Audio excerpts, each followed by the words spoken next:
पावनखिंडला जाताना आपण जर मलकापूरमध्ये आहेसा तर आपल्याला मलकापूरमधून पावनखिंड 18 किलोमीटर पडते।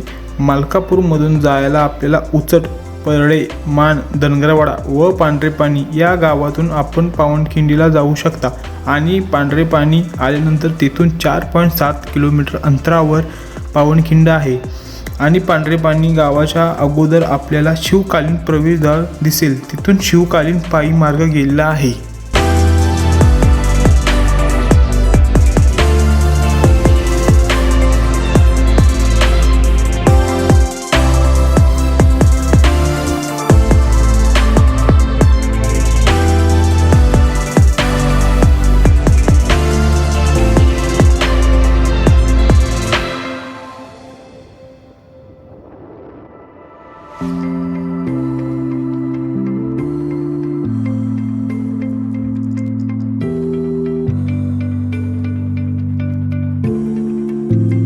आहे पावनखिंड पाशी मलकापूर पासून 14 ते 16 किलोमीटर आपण आत यावं लागतात। तर इथून आपण 400 मीटर आत आहे, आपण आज जात आहे। आता ते असे आहे बघा, एनसीसी इथे बोर्ड लावलेला आहे बघा। हा ह्या चौकापासून आपल्याला 400 मीटर आत जायला लागतंय।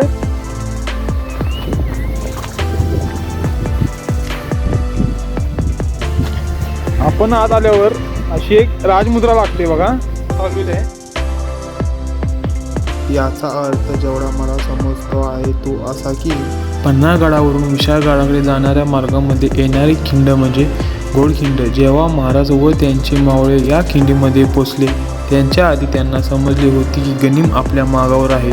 तेव्हा बाजीप्रभूंनी महाराजांना सांगितले की महाराज, तुम्ही पुढे व्हावे, मी माझ्या निवडक मावळ्यांसोबत खिंड अडवून धरतो आणि मी तुम्हाला वचन देतो की जोपर्यंत या बाजीच्या देहात प्राण आहे तोपर्यंत एकही गनिम या खिंडीच्या पुढे पाऊलही ठेवू शकणार नाही।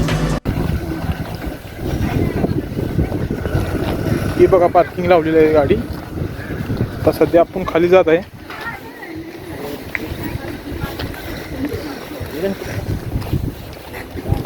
इथं अशी दगडे ठेवलेली आहेत की गाडी आत जाऊ नये म्हणून।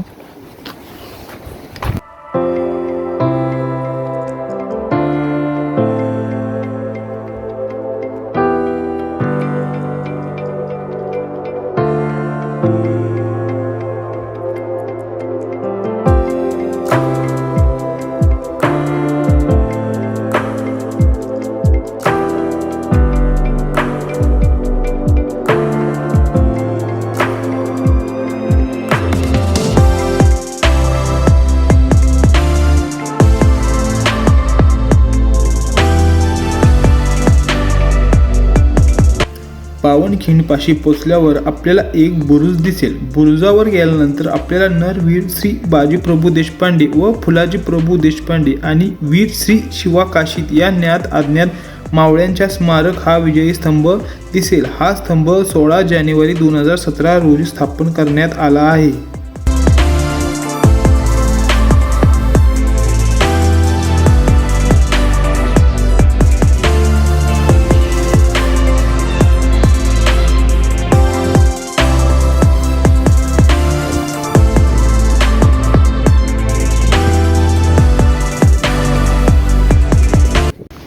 वर दर्शन घेऊन आल्यानंतर इथून खाली चालत जायला लागते। इथून पुढे गेल्या पायऱ्या आहेत।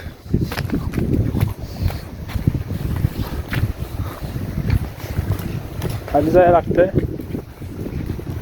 थोड्याच अंतरावर आपल्याला पावनखिंड बघण्यात भेटेल। ह्या पायऱ्या आहेत बघा, पायरी उतरून खाली जायला लागते।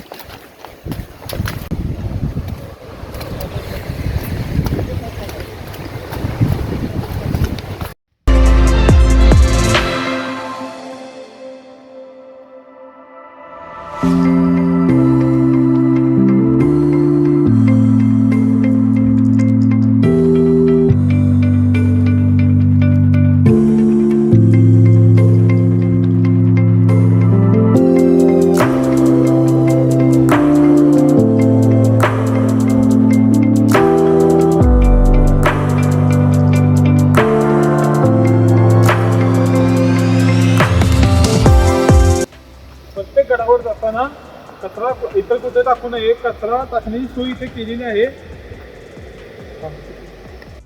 इथून खाली जाताना बघा हा एक स्तंभ लागेल.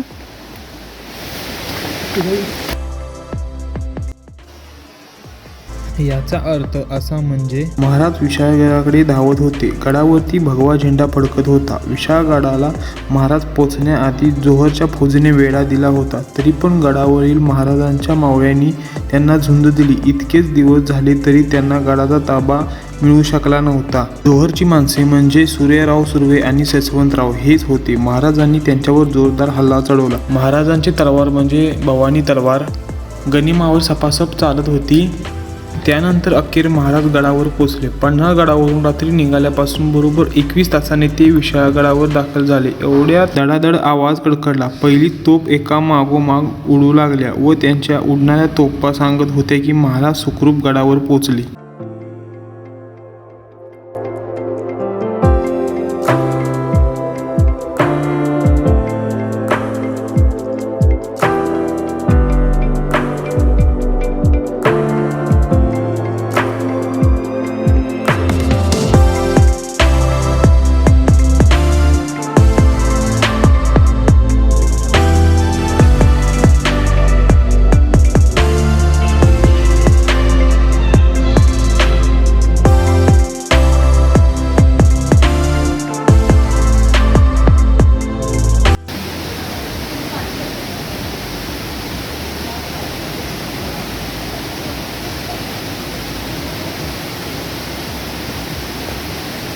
छत्रपती शिवाजी महाराज की जय. हर हर महादेव.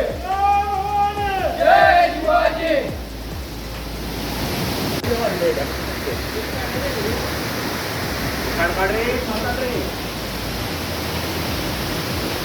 याचा अर्थ असा म्हणजे जेव्हा बाजीप्रभूंचे शौर्यवान रक्त खिंडीत स्पर्श झाले तेव्हा ही घोडखिंड पावन झाली. या बाजीप्रभूंच्या स्मरणार्थ महाराजांनी घोडखिंडीचे नाव बदलून पावनखिंड हे दिले.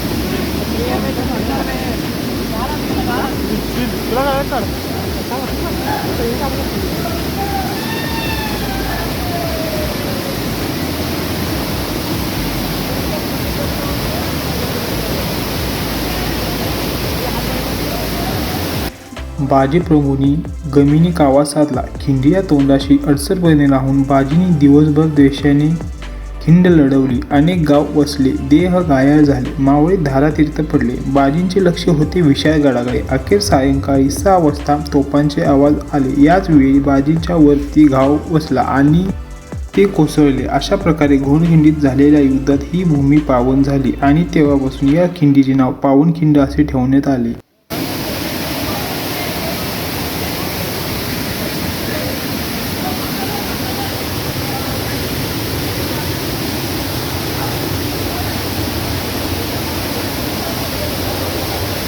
खाली उतरून जायला लागतं इथून पायरीवरून.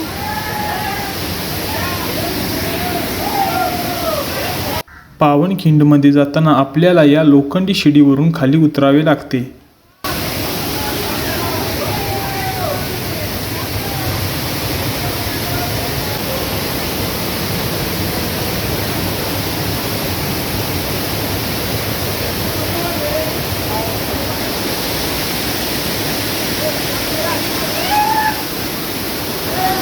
तर मित्रांनो, फायनली आपण येऊन पोचलेलो आहे त्या ऐतिहासिक जागेवर. हीच ती पावनखिंड.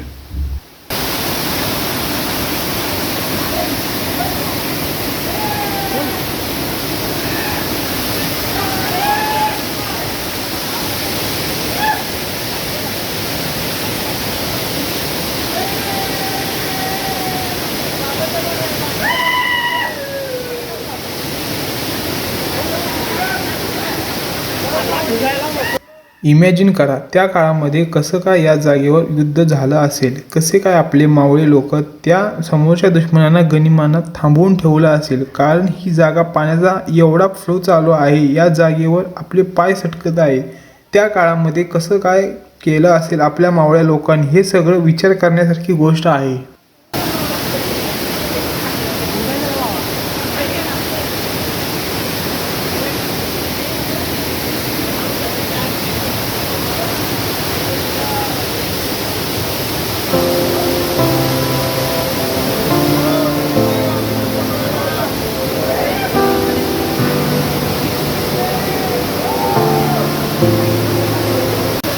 छत्रपती शिवाजी महाराज की जय. जय भवानी. जय शिवाजी. जय भवानी. जय शिवाजी. हर महादेव. हर महादेव. जय जय जय जय भवानी. जय जय जय जय जय शिवाजी. जय जय जय जय जय भवानी. जय जय जय जय जय शिवाजी. पाण्याचा प्रवाह एवढा जास्त होता की प्रॉपर उभा राहता येत नव्हते. त्या काळात कसं काय युद्ध लढवलं असतील आपल्या मावळ्यांनी.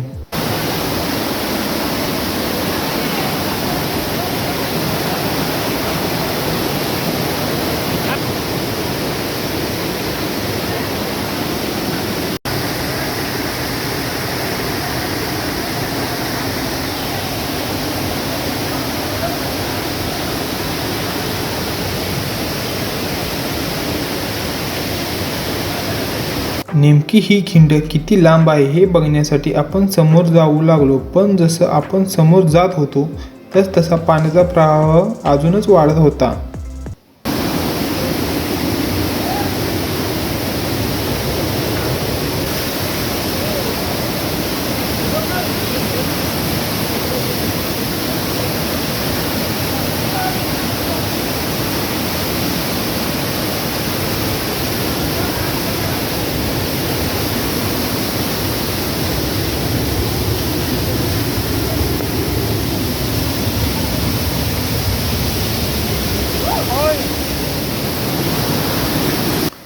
जसजसं आपण खाली जात होतो तसा पाण्याचा फ्लो सुद्धा वाढायला लागला होता. त्यामुळे आपण परत जाण्याचा डिसिजन घेतला. तुम्हाला जर ब्लॉग आवडला असेल तर लाईक करा, चॅनलला सबस्क्राईब करा आणि तुमच्या जवळच्या व्यक्तींना शेअर करा.